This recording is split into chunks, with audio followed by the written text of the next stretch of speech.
Before you watch anything else, do something for me.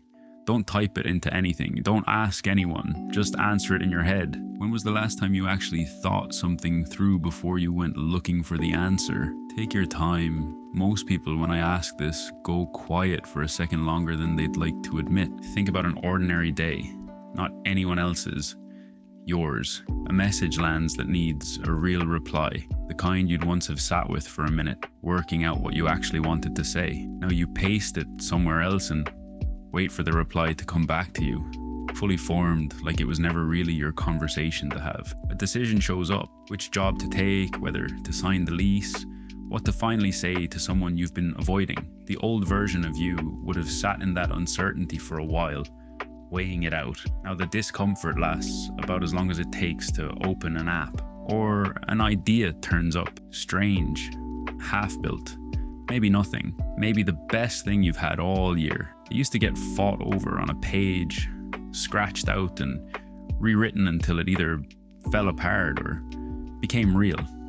Now you hand it off before it's even finished becoming yours, and what comes back is smoother, sure, but it isn't quite the same idea anymore. An understanding, the kind that only shows up after you've stared at something confusing for long enough that it finally gives way, gets skipped too. Not because anyone's lazy, because something arrived that made skipping the hard part feel like the smart move. I want to be fair to the thing we're talking about here, because the pitch is genuine. Why sit there struggling when something can just hand you the answer? It's a good pitch. Struggle has always felt like the obstacle, the thing standing between you and being finished. But struggle wasn't the obstacle. It was closer to a workout. There's a term for it if you want one. Cognitive offloading. Handing a mental task to something outside your own head so you don't have to carry it. That's not new. We've done it for years with calculators and GPS, and none of that broke anything important in us. What's different now is what's being handed over.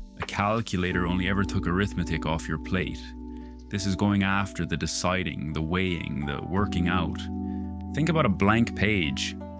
Every writer hates it, and every good one will tell you they need it anyway. It's the only place you find out what you actually think before anyone else's words get there first. Skip the blank page enough times and you still end up with an opinion at the end of it.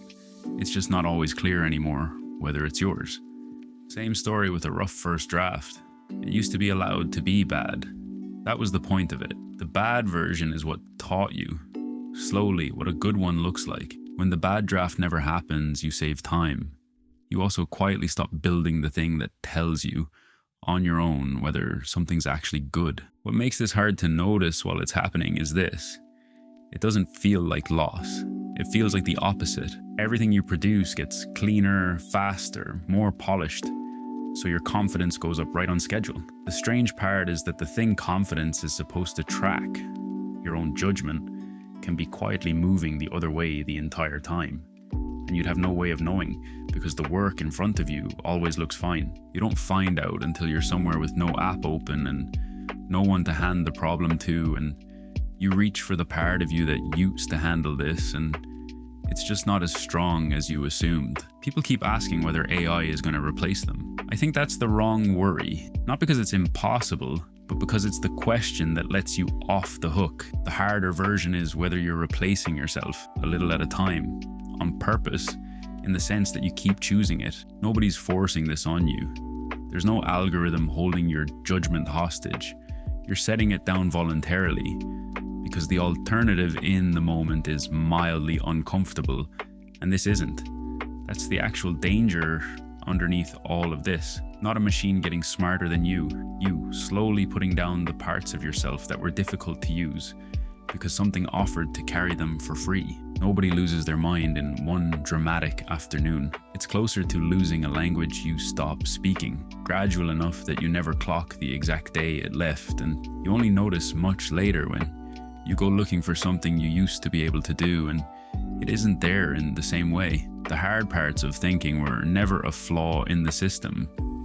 The deciding, the drafting, the sitting with not knowing yet, the discomfort wasn't getting in the way of the thinking. It was the thinking. None of this means throw the thing away and go back to paper maps. That's not realistic, and it's not even the right instinct. What What matters is where in the process it shows up. Think first, ask second. Before you open anything, take a guess at the answer yourself. Write the bad version. Sit with the decision 5 minutes longer than feels necessary. Those 5 minutes aren't wasted. They're the only part of this where you're actually in the room. Once you've done that, it stops being a replacement for your thinking and turns into something more useful. Let it argue with you. Hand it the opinion you just formed and ask it to take the other side. Hard, instead of agreeing with you the way it's built to. Let it edit you, not write for you. Give it the messy draft you actually produced and ask what's weak in it, so what comes out the other end is sharper and still recognizably yours. Let it teach you after you've already failed a bit on your own. Struggle with the idea first, get it wrong, and only then ask what you missed. The explanation sticks because you'd already earned the confusion, and let it spar with you. Bring it the half-built idea and ask it to poke holes, push back, find the weak spots, so whatever survives is stronger and still came from you. You go first, every time. That's the one thing all of it has in common. It stops thinking for you and starts thinking against you, which turns out to be a lot more useful. So that question from the start, I'm not asking it again to be clever about it. When was the last time you thought something through before you went looking for the answer? I'd just rather you not get to some point years from now and realize you've forgotten what the answer even feels like. The tools are only going to get sharper from here. That was never really in question. Whether you do too, that part's still up to you.